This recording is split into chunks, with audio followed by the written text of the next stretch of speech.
Hi guys, thanks for tuning into the channel. My name is Liz and I'm a part-time reseller in Maryland. In today's video, I take you with me thrifting so I can show you what types of things to look for and how to make decisions in the heat of the moment. Let's go check it out. So we are headed into one of my very favorite thrift stores in Maryland. One of the only ones I go to actually. And when you first walk in, you hit the figurines. So I did pick up this ceramic cat planter. It's possible this was a hobbyist piece. I can't remember what it said on the bottom, but these will sell well in the booth year-round, not just at Halloween. So I did grab that.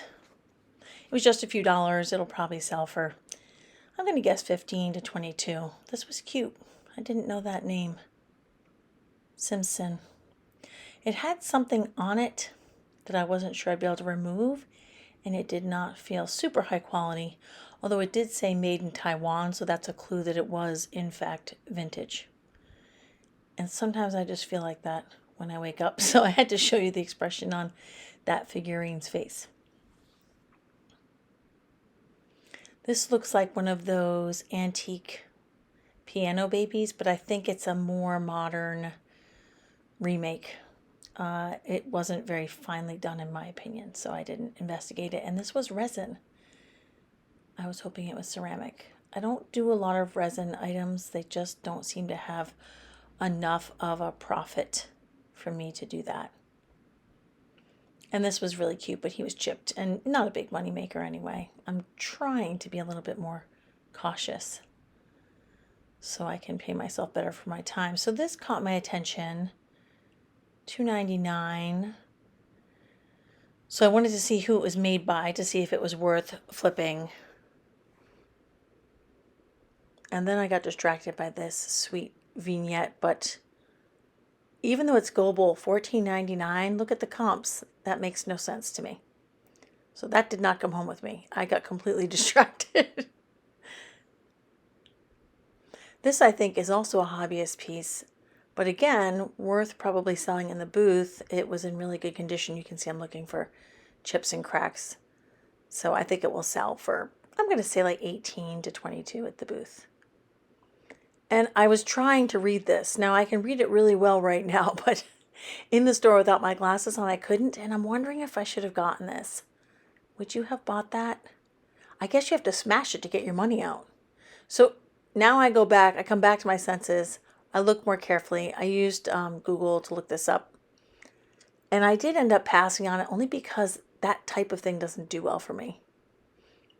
Now we're in the baskets and I'm accosted by this. I don't know the proper place to put that. I'm not sure. I actually really liked this basket. And I'm sure I've said before I don't know a lot about baskets, but this one was appealing with these flowers, but it had some damage. And I really don't sell baskets that well. So I don't think it was, I think it was modern anyway. This one caught my eye. I don't know a lot about baskets. I don't know what this style of basket is called. Can you guys please leave me some comments? I'd like to learn a little bit more because I know some are very collectible, desirable. I know Lavender Clothesline buys them and her husband Roger. So let me know in the comments. I need to learn from you guys. I know nothing about baskets and I openly admit that. What is it about these? I've seen those a few weeks in a row. You might see them in another video that hasn't come out yet. Marshalls. It is made in Italy though, but I don't want to spend $6 on a Marshalls item for resale. It's just not. And this was beautiful, but it's like a souvenir piece. So not a big money maker normally. People don't want someone else's souvenir. They want it from their own trip. I should have bought this guy. He was modern, but boy, he was cute. And this was made in Italy, but you know, I just didn't love the shape or the painting on that. I just didn't really, it appealed to me because it was hand painted, but then I said, no, you know what? It doesn't stand out. And is this like Pirates of the Caribbean or is this like Captain Morgan? I feel dumb asking that question. I guess it's a jolly good time either way if you fill it with your favorite concoction.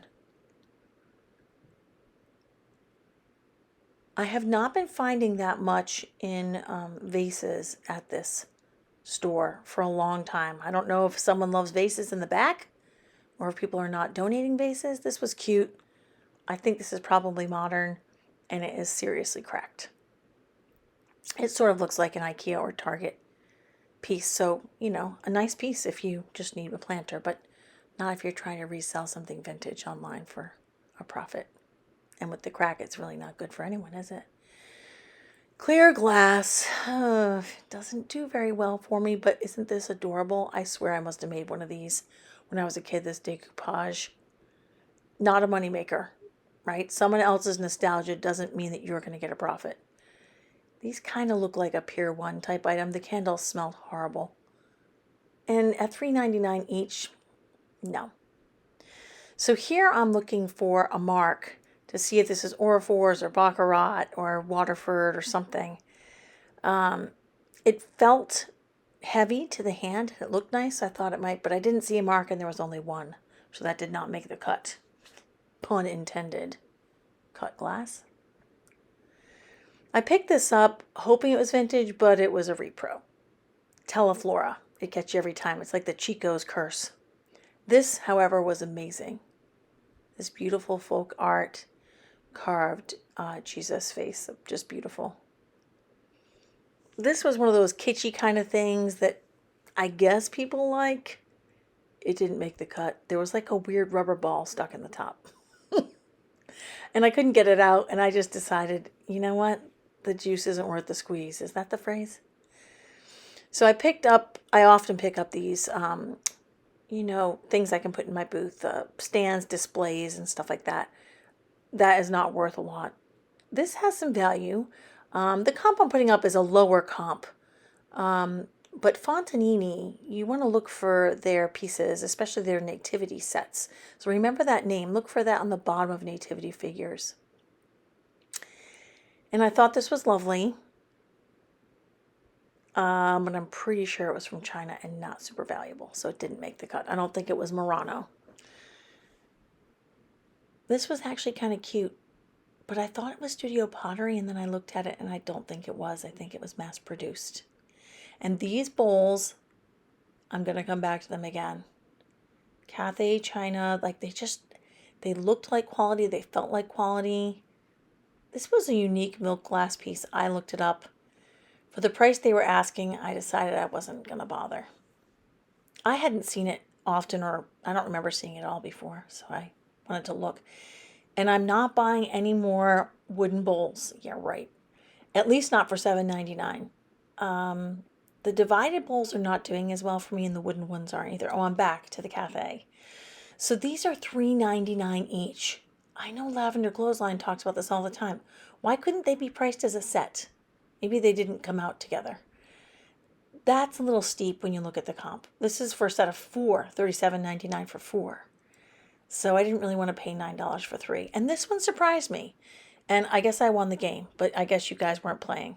I was surprised by this comp. Now, I know this is an asking price, but there weren't that many available out there, and I haven't seen that before. This one surprised me too.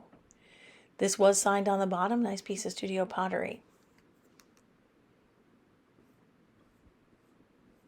So I'm looking at the pans. And then as I'm walking out the door, I decided to check the jewelry. And the prices were a little high, and so I didn't get any. But let me know in the comments if you would have picked any of these pieces up.